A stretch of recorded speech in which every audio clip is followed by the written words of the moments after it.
Shalom, bon dia. Je suis Philippe Haddad, rabbin à Paris, dans la synagogue de la rue Copernic, dans le 16e arrondissement. Et je suis l'auteur de quelques livres que j'ai eu l'honneur de voir traduits en brésilien grâce aux frères et sœurs de Sion. Et je les remercie du fond du cœur.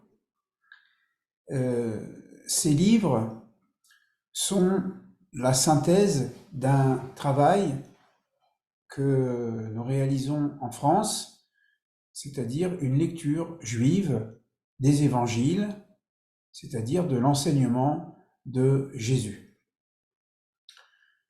Le mystère de l'incarnation et le mystère d'Israël se rejoignent parce que Jésus n'a pas seulement été incarné en tant qu'homme, mais il a été incarné dans un corps juif du peuple d'Israël. Il parlait l'hébreu et l'araméen, il connaissait la Torah, les prophètes, il les cite souvent dans ses discussions avec les pharisiens, et Jésus était un enseignant, et on peut dire qu'il accomplissait le verset qui est mentionné dans le schéma Israël, dans le chapitre 6 du Deutéronome, tu en parleras assis dans ta maison, en allant sur le chemin, en te couchant, en te levant, et que toute la vie de Jésus, ça a été l'enseignement, et bien sûr les guérisons et le message qu'il a apporté.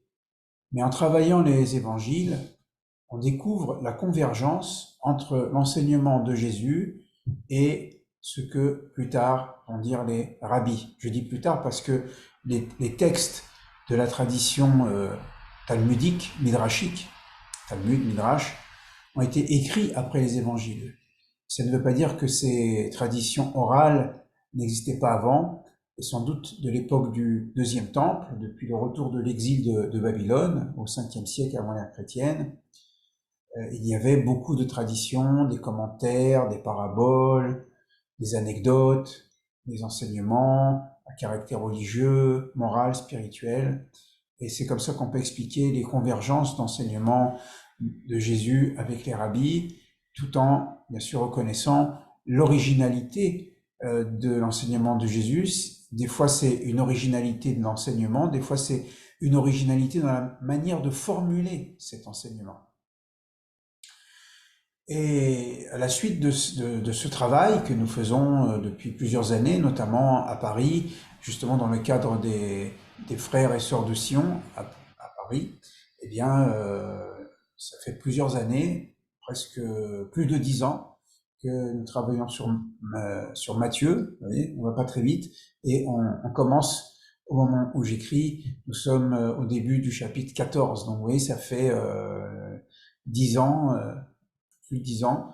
Donc on avance doucement, on étudie les évangiles comme on étudie la Torah, ça veut dire verset par verset. On essaie de trouver le langage hébraïque qui pourrait être sous-entendu, parce qu'il y a des thèses de chercheurs comme Claude Tresmontant en France, qui a montré qu'il y a un soubassement hébraïque, ou sémite en tout cas, araméen ou hébreu, sous le grec. Et ça permet justement d'entendre aussi l'enseignement de Jésus dans cette langue originelle de nos ancêtres, les Hébreux. Et ce travail donc a donné lieu à des synthèses et donc à des livres. Peut-être que vous-même qui m'écoutez en ce moment, vous avez déjà ces quelques livres. Je dois dire d'ailleurs qu'ils sont esthétiquement agréables. Ils sont bien plus beaux que ceux que je produis moi-même, parce que je n'ai pas d'éditeur. En fait, c'est moi qui fais l'édition, donc quelque chose de rudimentaire, la mise en page. Je travaille avec un imprimeur, mais chaque fois que je vois vos livres, je dis quelle beauté. En plus, je trouve que c'est la promesse de Noé, c'est-à-dire que Shem et Japhet sont ensemble. Shem, c'est le nom, c'est l'éthique, c'est le message de la Torah. le message des évangiles, le message de Dieu, et puis l'esthétique, Yafet, voilà, parce que l'éthique va avec l'esthétique. Alors, félicitations pour ce beau travail de traduction et aussi de présentation. Le livre que vous allez lire, peut-être, se dit en français « Dieu, un homme, une femme et le serpent ». Et voilà la traduction que vous, en portugais, en brésilien que vous aurez. Et alors ce n'est pas sur les évangiles, mais c'est une lecture des 3 premiers chapitres de la Genèse, de Bereshit. C'est quand même lié au travail qu'on fait sur les évangiles, parce que quand on travaille sur les évangiles, il faut une méthode, une méthodologie. Et la méthodologie, c'est de passer du grec de l'évangile à l'hébreu autant que possible.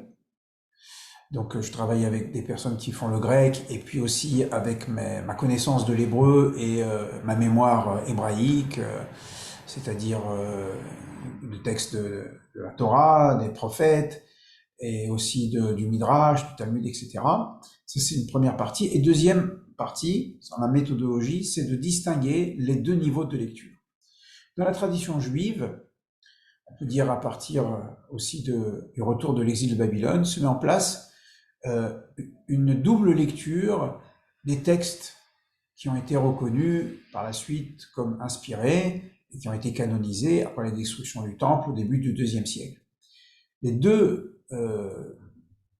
dimensions de la lecture, c'est le sens littéral, le pshat, et le sens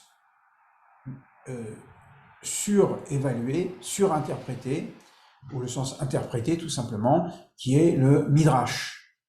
Le pshat, le sens littéral, pshat, ça vient de l'hébreu, qui veut dire dévêtir, déshabiller, c'est-à-dire mettre à nu en quelque sorte le texte, ce qu'il dit, hein, et c'est-à-dire comprendre le verset. Qu'est-ce qu'il est en train de nous dire? Bereshit, bara, Elohim, et Hashamaim, et Haaretz. Rien que ce premier verset, est-ce qu'il faut traduire au commencement ou dans un commencement? Bereshit, dans un commencement. C'est pas la même chose. Si je dis au commencement, c'est comme si le point zéro. Si je dis dans un commencement, ça veut dire on ne saisit pas le point zéro du temps, parce que c'est pas possible, mais dans un commencement, Bereshit, bara, Elohim. Le verbe est avant le sujet. En français, je ne sais pas comment on dit en portugais, mais je pense que c'est comme une langue occidentale, c'est-à-dire le sujet avant le verbe. Mais en hébreu, c'est le verbe avant le sujet. Donc il faut dire « il créa Dieu ». Et quand on dit Dieu, en français, c'est Théos, Zeus, alors que Elohim, c'est un pluriel, et des fois on dit Adonai, des fois on dit El, des fois on dit Yah. Donc vous voyez, le français ou la traduction ne va pas rendre ce que dit l'hébreu. Ensuite, il y a le complément d'objet direct. Qu'est-ce que Elohim a créé? Les cieux et la terre. Et en français, ou je suppose en brésilien aussi, on va dire le ciel et la terre, alors qu'en hébreu, il y a le mot et Hashamaim et ve'et haaretz. Or, le mot et n'est jamais traduit dans aucune langue, parce que ça n'existe pas. C'est l'introduction du complément d'objet direct. Et et est formé de la première lettre et de la dernière lettre de la Torah, c'est l'alpha et l'oméga, comme dirait Jésus, c'est-à-dire que Dieu crée l'alpha et l'oméga du ciel et l'alpha et l'oméga de la terre. Et aussi on peut travailler sur le mot Shamaim lui-même, qui est entendu comme Sham Maïm, là-bas il y a de l'eau, ou bien Esh Maïm, feu et eau, comme l'harmonie des contraires. Et Haaretz, que certains vont rapprocher du verbe larutz, qui veut dire courir sur le lieu où on se déplace. Vous voyez, là je n'ai fait que du sens littéral, je n'ai pas projeté des lectures théologiques ou des exégèses comparatives avec d'autres passages de la Bible, hein. C'est simplement le sens littéral. Ça s'appelle le pshat. Voilà. Donc pour faire le pshat authentique, il faut faire de l'hébreu.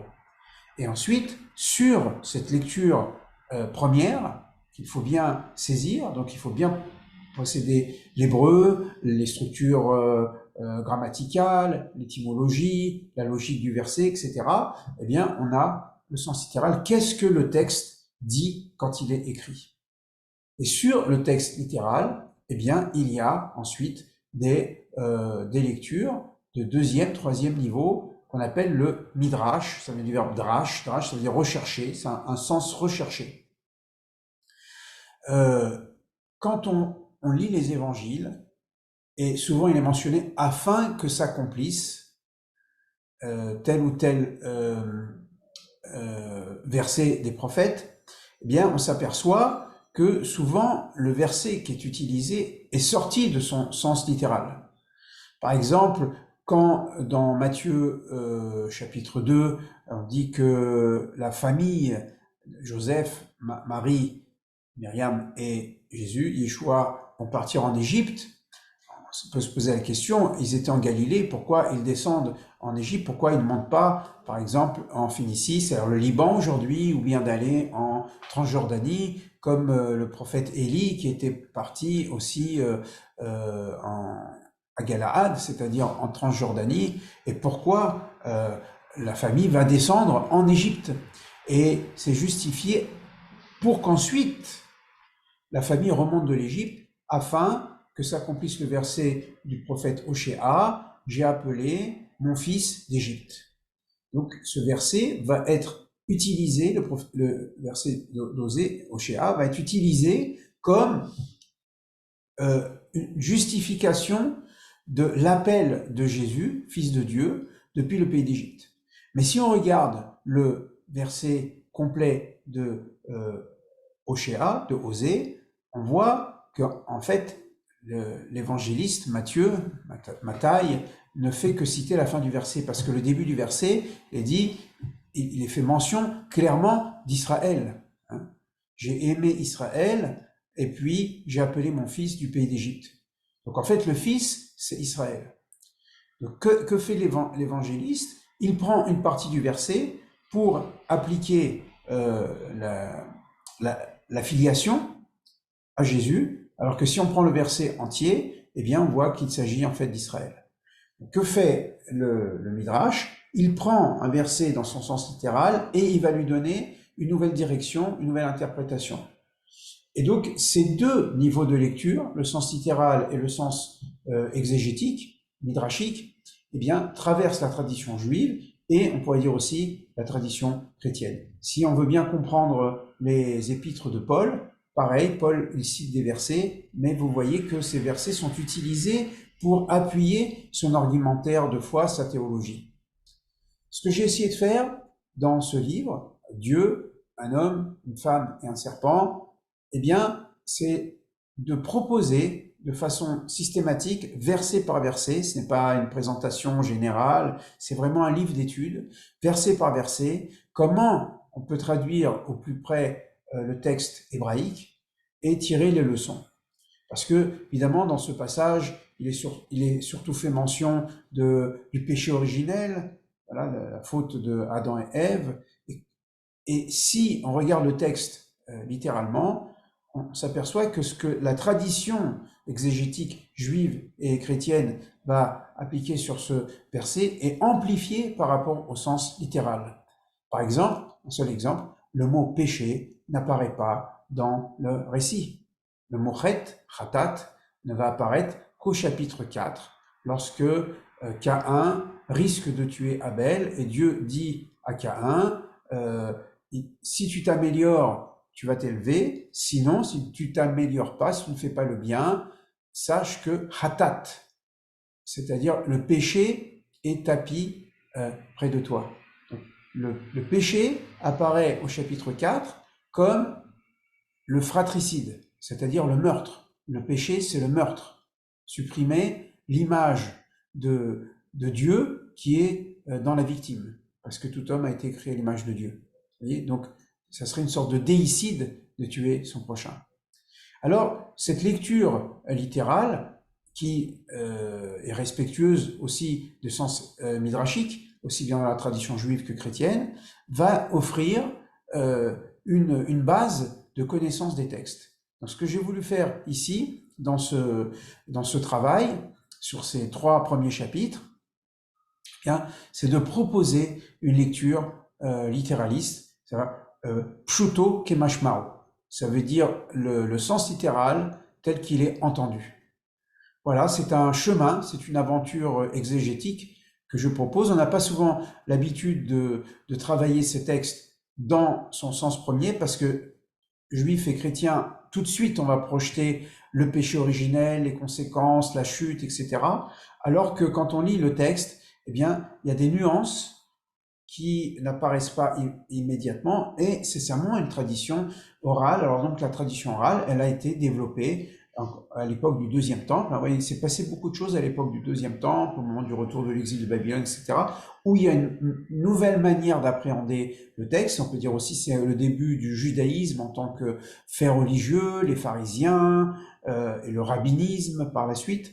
Mais on pourrait dire que ce sont des constructions qui vont se construire sur le texte naturel, sur le texte littéral. Voilà, j'espère que cette lecture vous aidera, vous touchera dans votre foi. Et je vous remercie. Je remercie celles et ceux qui s'investissent dans ces traductions. Je suis toujours très très touché de savoir que je suis traduit au Brésil, donc c'est-à-dire dans le portugais. Et voilà, et je remercie et je prie Dieu pour que notre relation de fraternité, en particulier frères et sœurs de Sion, eh bien, aille en grandissant. Je vous écris au moment où il y a plus de 100 jours de guerre entre Israël et le Hamas. Et depuis le 7 octobre, le pogrom, les otages sont toujours prisonniers. Aujourd'hui, où nous sommes le 8 février, j'ai appris qu'il y avait une trentaine d'otages qui avaient été exécutés. On ne savait pas s'ils étaient vivants ou pas, semble-t-il, ils sont morts d'après les dernières informations. Voilà, donc c'est une période difficile pour le Ham Israël, mais justement, ce soutien, cet amour et cette fraternité du peuple chrétien dans le respect de la Torah et du peuple d'Israël nous touche profondément, vraiment. Ça nous donne une espérance et cela nous permet de mieux nous tourner vers Dieu et de dire Éternel Seigneur, fais que le cœur des hommes, de tous les hommes, eh bien, se tourne vers ton amour, que la paix est plus grande que la haine, que la violence doit être dépassée et que nous puissions de nos jours et prochainement voir s'accomplir les prophéties du prophète Ishayahu, Isaïe, chapitre 2, quand il dit que les glaives, les épées seront transformées en socs de charrue, que l'économie militaire deviendra une économie de partage pour l'humanité tout entière. Merci, merci du fond du cœur. Shalom, shalom du peuple d'Israël. Merci.